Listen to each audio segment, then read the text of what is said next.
Hello everyone, welcome to another exciting episode of Dayspring Discussions. I am your host, Sean McGahee, and this is a show we talk about movies, TV, sci-fi, fantasy, comic books. If you geek out about it, we're going to talk about it. You can listen on iTunes, YouTube, Podomatic, and now Patreon, guys. We are everywhere. And if you want to talk back, hit me up on the Facebook group or on Twitter at Dayspring Discussions. And then, of course, there's always the Gmail account, dayspringdiscussions@gmail.com, guys.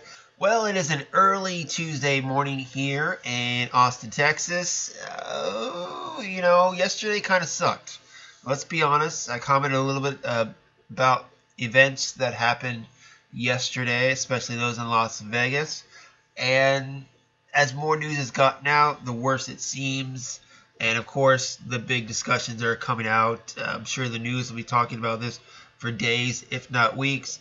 Terrible tragedy. I still don't understand how stuff like this happens. I'm not going to get into my thoughts about it and why and all that stuff. But a very sad day yesterday and Sunday night. And, again, my thoughts and sympathies go with the victims' families and those who are touched by this tragic event. But moving on with our show, guys. So, last night I finally sat down and watched some TV. I finally got to watch Inhumans. That's right, that ABC mess of a show that people are calling it. I got to watch that, and I watched the Fox show, The Gifted, which is the X-Men based show. So I'm going to review both of those today. You let me know what you think. Fire back on the Facebook group, Twitter, and of course the Gmail account, and we'll get this discussion going. So I'm going to start off with The Gifted today, mainly because it's an X-Men show. And as I like to boast, this show does have an X-Men reference to it. If you look at the title, if you're a true X-Men fan, as I like to call you, you know this show is named after an X-Men reference, and kudos to you. So I'm going to start off with X-Men, and then I'll get into Inhumans. The Gifted was a show that I wasn't quite sure of when I heard the premise of it. About a family whose kids turn out to be mutants, and they're on the run, and they get help from a group of underground mutants, because mainly they put the title X-Men in it. You know, X-Men, I'm thinking you got the school, you got Cyclops, you got Wolverine, all that stuff. So I wasn't quite sure about it. Also, the more I started to learn about it, and the more previews I saw for it, it was kind of reminiscent of the show that came out maybe 10 years ago, I think it was, Heroes on NBC, which the first season of Heroes, a great season of television. If you haven't checked out that show, I recommend going back. I think it's still on Netflix and Amazon and all that. Check out season 1. Season 2 is not bad as well, but by season 3 the show turns to crap, and it was canceled after season 4. But I always thought Heroes was just like X-Men, except without the costumes. Now we have this show, which I think felt like had a similar feel to it. With this one, though, it's set in a world where the X-Men are a thing of the past. So from the first episode, we kind of got to explain that the X-Men and other mutants have been fighting amongst themselves, probably the X-Men versus the Brotherhood, X-Men versus the Martyrs or whatever. And humans finally got sick of mopping up all their dirty messes. But I think this is on a grander scale. People just got tired of other people getting caught in the crossfires between the mutants fighting each other. But the government got together and basically decided to do something about it and control the mutants, imprison the mutants, persecute them, whatever. Mutants are in hiding now. And you have this mutant underground led by Warpath, aka John Proudstar. He's got a little bit more temper than what they show him in this series. But for him, it works. He's got the heightened senses, the heightened strength. He's a character that you need in a show like this. And to give that to Warpath, I'm okay with. Then you got Lorna Dane, a.k.a. Polaris, who I think works pretty well. We haven't seen much of her because she was captured at the beginning. But I think her character is going to serve a very good purpose, mainly as a catalyst for a character Eclipse to go forward and his motivation as to what he's doing. Now, Eclipse, at first when I saw him, I thought he was Sunspot. But when I actually looked it up, I remembered he's a character they actually created for the show. He's not in the comics, but I thought his character worked very well. Probably one of the more interesting ones in the series. So he's good. And then there's Blink, played by Jamie Chung, who I'm a fan of. I've followed her for a while now. Seen her in several things. She's probably one of the more known actors or actresses in this series. And as Blink, in the comics, Blink's a little different, but again, served the purpose. She was imprisoned in an internment camp for mutants, and she was able to escape. So the way her personality is, it seems like a personality of someone who did, go through something horrific in camps and like that. So I'm okay with that as well. Moving on to the family, I love the brother and sister combo. Their relationship, the way they played off each other, that was great. I'm really enjoying that. And even the mom, played by Amy Acker, Angel alumni, so gotta love her. I thought she did a really good job of that. The only member of the family that I wasn't quite sure of was the dad. To me, the dad in the series was probably one of the weaker points in my eyes, just because it felt a little stale. What's his name? Stephen Moyer from True Blood played the dad in this. He's a prosecutor who works, I don't think he works for the government, I believe, and he prosecutes mutants. Not really a bad guy, like he doesn't work for Sentinel Services, but, he does his job. And he just didn't convey a lot of emotion. I know what they were trying to go for, but to me, he just seemed a little wooden in the performance. So for that, it was falling flat. There are a few things in this series that, so far, I'm not impressed with. Overall, I like the idea of it. I like where they're going with it. Again, I like some of the underground mutants. I like the relationship between the siblings. But there are a few things that just seemed a little corny. Some things that didn't really go off right. But overall, it's good. This episode was directed by Bryan Singer, who is the infamous X-Men director. He directed X-Men, X-Men 2, X-Men Days of Future Past, and X-Men Apocalypse. So he is the X-Men director. He's also a producer on the show. As far as story points too with this, I like that they started this show with an action sequence. I thought they were going to start it with like the family, and then later you would meet the underground. No, the first people you meet in this series are the underground group, which I thought was kind of good. And then later on you got to meet the Sentinel Services. Sentinels, for those of you who don't know, or should know at least, are these big giant robots in the comic books that hunt down mutants. And now whether they had those robots early on and then got rid of them, I don't know. But in this one they have little mini robots, which for a TV show, that saves you money a little bit on the budget. So I'm okay with them having something like that, hunting down the mutants. A couple little Easter eggs for those of you who might not have noticed. Hopefully you noticed that Stan the Man Lee made a cameo in this series, the creator of X-Men, or co-creator of X-Men. As Eclipse was walking into the diner to meet the dad, he passed by Stan Lee. It looks like Stan shaved off his mustache that he's had for several years. But there was your Stan Lee cameo. Another little Easter egg is that when Eclipse's phone rang, it was playing the theme song to the original X-Men 90s animated series, one of my favorite cartoons of all time, and still a great cartoon, great series that you should go check out if you're a fan of comic books and superheroes, and especially the X-Men. So, The Gifted, it was okay. I didn't love it, but I'm intrigued enough to watch the next episode, and maybe the next episode after that. I think it's going to improve, to be honest. There's enough material there that if you are an X-Men fan or like the genre, there's enough to grab onto to push you forward to the next episode. I say if you're a fan of the X-Men, if you're a fan of the superhero genre, check it out and then let me know what you think. Alright, next up we have the Inhumans. So, just to give you a little bit of history on the Inhumans in the media and the Marvel Cinematic Universe. So, many years ago, not many years ago, I guess several years ago, Kevin Feige and Marvel Studios did a big presentation where they invited a bunch of the press together to give their slate of films they were going to do for the next couple of years. In this presentation, that's where they announced Avengers Infinity War and Captain America Civil War and many other films. And on this slate was Inhumans. They were planning an Inhumans movie. Now, as time went on, they added a few movies to the slate, such as Spider-Man Homecoming and Ant-Man and the Wasp, which is going to come out next year, I believe.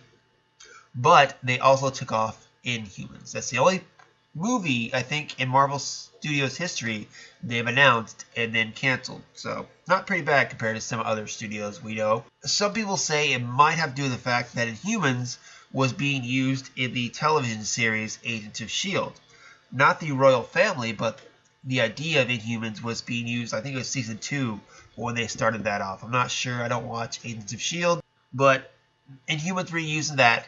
And then at that time, too, there was a breakdown between the head of Marvel, Ike Perlmutter, and the head of Marvel Studios, Kevin Feige. I guess they don't like each other, they don't get along. So when Disney, owning Marvel Studios, saw this, they divided up, and where Kevin Feige never reports to Ike Perlmutter, he just reports directly to Disney now. And when this happened, people thought it was going to be a bit of a difference in the way Marvel does their television. You still have Jeff Loeb overseeing, though, all of Marvel TV. Understandable. So they announced then a Inhumans TV series. Okay, people got excited for that. I'm not an Inhumans fan, okay? I've tried several points to read some Inhumans comics. I can't get into them. I can't. Maybe it also has to do with the fact that I feel like in recent years, Marvel has tried to shove Inhumans down our throat while kind of back-ending or shoving out X-Men, maybe. There was the Inhumans versus X-Men event they did, but I feel like ever since they announced they were going to do a movie and even a TV series, they've really tried to amp up the Inhumans in the comic books, which is what they do. I mean, when X-Men first came out, Wolverine was everywhere. When the Spider-Man movie came out, Spider-Man was everywhere. I get it. That stuff happens. But Inhumans, to me, as a lifelong comic reader, I've never been into them. And I've never really heard a lot of people talk about Inhumans. There is John Schnepp on Collider Heroes and Collider Movie Talk who loves Inhumans. And there are those Inhumans fans. I get it. It's just never been my thing. I always thought they were just a pale imitation to X-Men, which always seemed a lot cooler. But they said they were going to do an Inhumans TV show, started casting people, started getting it together, started showing us production photos, and I think the downfall really came from that first photo that I think you can see here. I'll put that photo up. It looks like cosplay. The costumes do not look great, especially Medusa. Oh my god. That was just... Oh, and was it Serinda Swan, who I think is a good actress. I just saw her recently on the latest season of Ballers on HBO. And I think she's a good actress. Very beautiful. But you put that orange-looking wig on her and that dress, it's not good. Crystal, again, another bad cosplay job there. Maximus and Black Bolt and the other guys looked pretty decent, but the women, their outfits looked horrible. Early reviews started coming up in Inhumans saying it was not good after they had already announced that they were going to show the first 2 episodes in IMAX. Comes out in IMAX. I was planning on seeing it in IMAX, but then I got a little hesitant with all the bad reviews, and I'm like, do I really want to spend all that money to go see something I know I'm not going to like? Every intention of it, but the IMAX theater is a little far away from me, so to go through the effort and the money to do that, yeah, I changed my mind. And originally it was supposed to be out for 2 weeks in IMAX, but because of the bad reviews, they cut it back to 1 week. So Inhumans premiered Friday night, ABC. People who haven't seen it in IMAX got a chance to see it again. I was planning on seeing it this weekend. Didn't get a chance to, so I sat down last night and watched it. And I gotta say, it's bad. It's bad. But I was expecting a train wreck from the beginning to the end.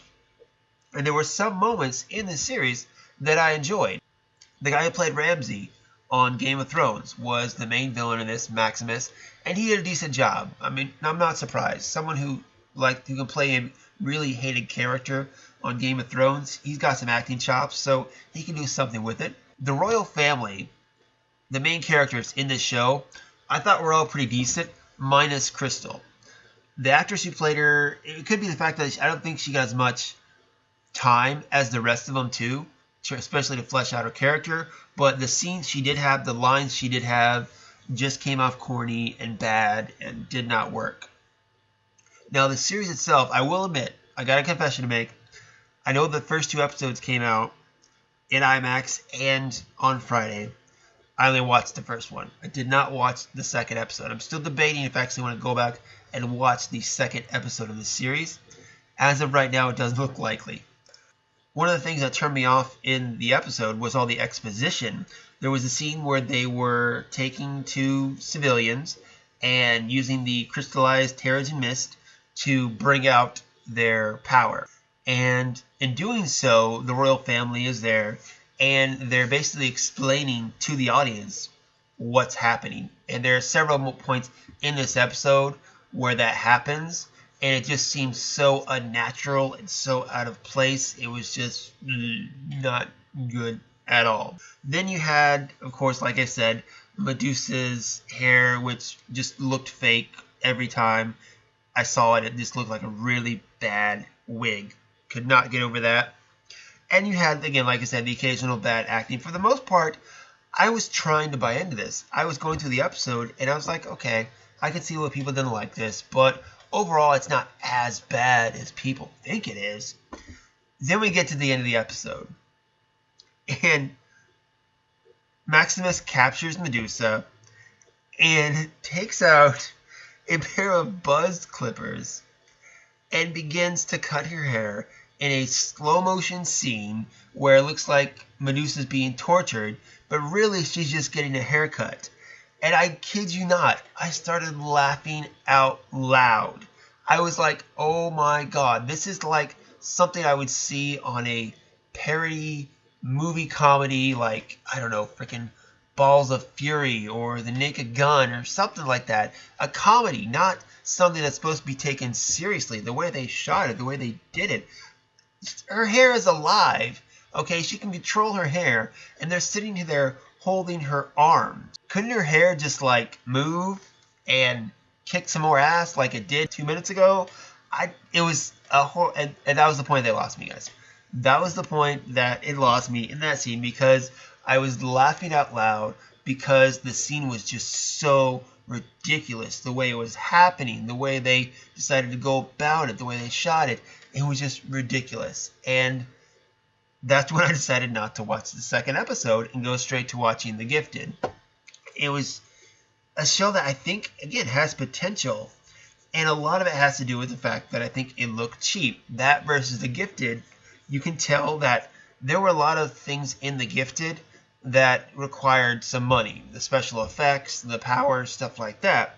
But it never once for a TV looked cheap. This, some of the costumes and some of the things they did, the prosthetics, it looked like they cheaped out on it. And it was just...